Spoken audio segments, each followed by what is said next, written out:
2026 मायथाइनि 20 जुलाइ दिनै सानसेनि माखासे गोनां खौरांफ्रानो जादों। सेथि रादाबाव दङ दिनै क'क्राझ जनता पार्टी CGPआ सोल संसद मार संसद हानजा सुरनाय हाबाफारि लादों, जेराव पुलिस बिफाना गोख्रों हेंथा होदों।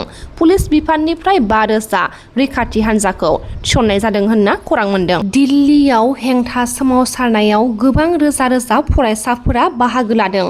रोजा रोजा फरायसाफोरा मिरु सोलोंथाइ मन्थ्रि धर्मेन्द्र प्रधान बिथांनि बिबान एंगारनाय आरो सोबख'नायनिफ्राय उदां सोलोंथाइ खान्थि सोरजिनायनि दाबि खालामदों। मख'नो गोनांदि गोदान दिल्लीनि रेलवे स्टेशननिफ्राय जन्तर मन्तर फारसे फैनाय लाइमोनफोरनि गेजेराव होंगो दोंगो जादों। गोबां अखा हादोंब्लाबो लाइमोनफोरा गावसोरनि गोहोखौ दिन्थिदों।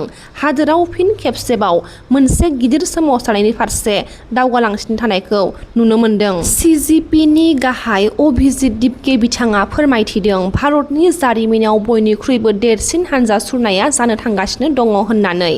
थांनाय 10-12 बोसोरनिफ्रायनो बे हादोराव सुबुंखान्थिखौ फोजोबस्रांनो नाजागासिनो दङ होनना फोरमायथिदों। लोगोसे दिल्लीनि जन्तर मन्तराव आसामनि कुंकी चौधुरीया सनम वांचुकनि बिसि गीतांजलि बिथांजों लोगोसे अभिजित दिपकेखौ लोगो हमदों। दिल्लीनि जन्तर मन्तराव क'क्राझ जनता पार्टी CGPनि बेरेखा सोमावसारनायाव हेफाजाब होदों लकसभानि MP चन्द्रशेखर आजाद आरो गागि महरगिरि प्रकाश राज बिथांमोना। मख'नो गोनांदि दिल्लीनि जन्तर मन्तर आरो खाथि-खाला ओनसोलफोराव इन्टारनेट सिबिथायखौ बन्द' खालामदों। आयेन आरो आब्रुथिखौ मोजाङै लाखिनो थाखाय गोबां पुलिस हानजा थिसननाय जादों आरो ओनसोलाव गोख्रों नोजोर होनाय जादों। 2026 मायथाइनि फिफा वर्ल्ड कापनि जोलुर बादायनायाव स्पेनआ मेसिनि गोहोखौ 1 गलनि फारागथियाव फेजेनना चेम्पियन जानो हादों।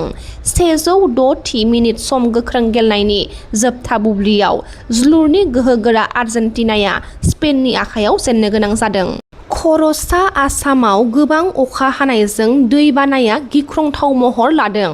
जायखिजाया समावनो दैबानायाव बोहैखारलांनो हागौ जारिमिनारि दिखौ दालां, जेराव गोजाम दिखौ दालांसिम लोमसावदों उसिफावनाय दैया। नागालेन्डनि मन जिल्लानि हा गिसिखानायाव सा-8 सुबुंनि जिउ खहा आरो गोबां जोखोम जादों। गोबां अखा हानायनि जाउनाव नागालेन्डनि मन जिल्लायाव गिख्रंथाव हा गिसिखादों आरो गोबां न'-बां खहा जादों।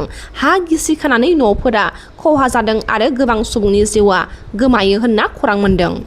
तामुलपुर जिल्लानि सुवागपुर पुलिस आउटप'स्ट सिंनि बाङालिपारायाव रुपाली दास मुंनि सासे आइजोखौ राजस्थाननि चन्दन कुमार मुंनि सासे सुबुङा गोदोना सेरथेनानै बुथारनानै खारखोमालांदों होनना खौरां मोन्दों।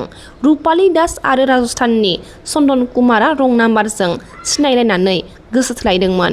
जाथाया सनिबारनि मोनायाव जादों। लोगोसे बुथारजानाय आइजोनि फिसाय रामकृष्ण दासआ इजराइल हादोराव थायो होनना मिथि मोन्दों। गुवाहाटी नोगोरमानि बेलतलानि ESIC हस्पिटालाव बेरामिखौ बुग्लिनाय जाथायखौ लानानै रागा सुकुमार बर्मन बिथांनि। दिनै गुवाहाटी जुब समाजनि आफादगिरि सुकुमार बर्मनआ फाहामसालियाव नुजाथिहैदों आरो दायनिगिरिनि सायाव गोख्रों राहा लानांगौ होनना फाहामसालि खुंथायनियाव दाबि खालामदों। भेरगाव बियाबनि TCLCCनि मासिगिरि बिक्रम दैमारी बिथाङा भकतपारा ओनसोलनि महितुस ब्रह्मनो IIT बाराणसियाव बाय'केमिकेल इन्जिनियारिं बिफाननि नैथि बोसोराव फरायफुबाय थानाय फरायसानो गावनि फारसेनिफ्राय राङारि अनसुंथाइ होदों। उदालगुरि जिल्लानि माजुलि साहा बागानाव दुंहाव थासारि। बागाननि डिपुटि मेनेजारनि हेंथायै गिख्रंथाव अजद सिखारदों। मेनेजारनि बांला न'आव खामानि मावग्रा 2 सिख्लाखौ आथोनारि अनागार सालायनायनि अजद दैखांदों। मेनेजार इम्तियाज रहमाननि हेंथायै बागाननि रागा जोंनाय मावसुमाफोरा बेरेखा खुद्रिसारदों। MLA पानिराम ब्रह्म बिथाङा हाग्रा ओनसोलनि सोमोन्दै माखासे बाथ्राखौ फोरमायथिदों। जों सोरखार हिसाबै हाग्रा जोबस्रांनाया बोरै होबथा हायो, बेनि दायथ'खौ जोङो लादों होनना MLA पानिराम ब्रह्म बिथाङा फोरमायथिदों। हाग्रायाव हाबनाङा जोंना बेनो। हाग्रायाव माने खुनु दिन थांनो मोना आरो जों बन्द'बो खालामदों आरो हाबोबा खिन्थु बेखौ माने दिहुननाय जागोन आरो बिनि थाखाय जोङो जायफोर हाबहैदों बे मानसिफ्रा बबेनिफ्राय थांदों, हा दंना गैया, बेखौ जों दा सालिजायो। देग्लाय गोलोम बोथोरनि बन्द'आव BSU आरो बनसुआ फरायसाफोरनि थाखाय कचिं क्लास होनायनि बिथिङाव एबसुनि लोगो गाहाय नेहाथारि दिनेश ब्रह्म बिथाङा फिनजाथाय खालामदों।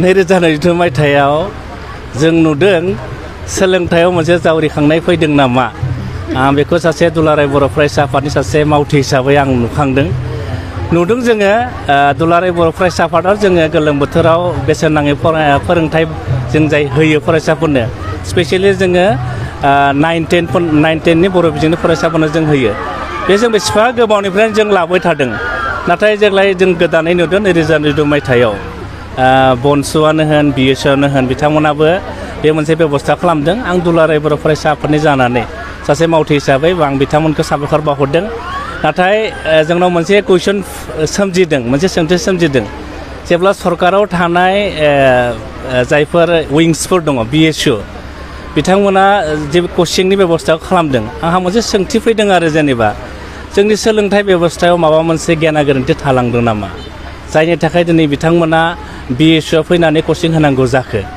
बे मोनसे सर्ट टार्मसो आरो सर्ट टार्मनि गेजेरजों जोङो बर' बिजोंनि सोलोंथाइनि जि जेंना बेखौ जों माब्लाबाबो सुस्रांजोबनो हाया जों लं टार्म मिजार्भ लानांगोन लं टार्म मिजार्भ लानांब्ला जोङो मा जायफोर दाबो आथिखालाव बर' बिजोंनि फरायसालिफोरा सरकारि जायाखै जों बेखौ सरकारि खालामनांगोन आरो बिटिआर सुक्तिनि 6.3 दफायाव रोखायै लिरनाय दङ जे जायफोर बर' बिजोंनि स्कुलफोर दङ बिटिआर एरियायाव आरो बिकेडब्लिउसि एरियायाव बैफोर ओनसोलनि बर' बिजोंनि फरायसालिखौ सरकारि खालामनांगौ आरो सरकारि खालामाब्ला जोंनि जि फरायसाफोरनि सोलोंथाइनि हार बेखौ जों माब्लाबा बांहोनो हाया थि समाव जों लेखा मोना फरायसालि जागायनायनि 5-6 दाननि उनावसो बर' बिजोंनि फरायसाफोरा मा फराय बिजाबखौ मोनो बै फराय बिजाबफोरखौ जों थि समाव बिथांमोननो होनो हानांगोन आरो जायफोर सरकारि फरायसालिफोर दङ बर' बिजोंनि दाबो सिंगोल टिचारजों गोबां फरायसालिफ्रा सासेल' फोरोंगिरिजों मा खालामदों फोरोंथाइ होबाय थादों दा बेफोरबायदि थासारिया थायोब्ला जों माब्लाबाबो बर' बिजोंनि फरायसाफोरनि जों मोजां रिजाल्टखौ जों माब्लाबा